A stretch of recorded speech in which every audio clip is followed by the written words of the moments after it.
Tinawagan si Giselle ng kanilang abogado dahil nag-file ng petition to post bail itong si Moira at makalabas na ng kulungan.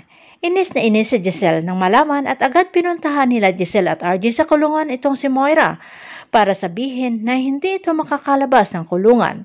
Sinabi rin ni Giselle na mabubulok na lamang sa kulungan itong si Moira, lalo na testigo si Zoe laban sa mami niya Moira.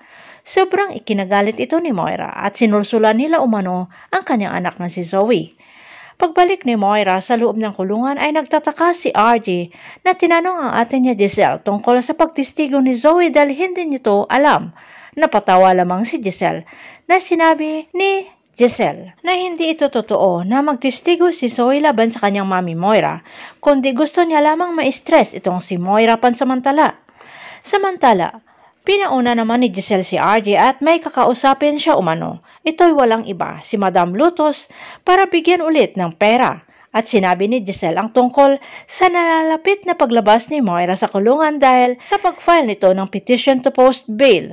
Sinabi rin ni Giselle na bahala na si Madam Lutos para bigyan si Moira ng isang alaala na hinding-hindi nito makakalimutan. Bago umalis si Giselle ay nagkwento itong si Madam Lutos na may bumisita kay Moira na dalawang lalaki. Isa ay ang abogado at ang isang lalaki ay matangkad at moreno.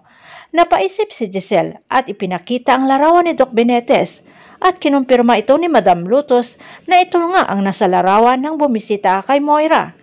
Samantala, nagkita sila Giselle at Lynette at naikwento nga ni Giselle ang pagdalaw ng asawa ni Lynette kay Moira.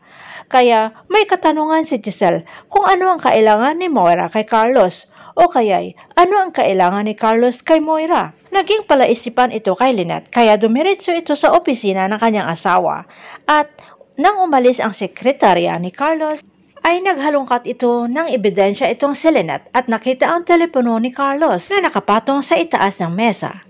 At sa kagustuhan na malaman ang bumabagabag sa katanungan nila ni Giselle ay pinilit buksan ang naka-password na telepono at sa kasamaang palad ay naglock ito pagkatapos ng 3 beses na pilit sanang buksan ito ni Lynette.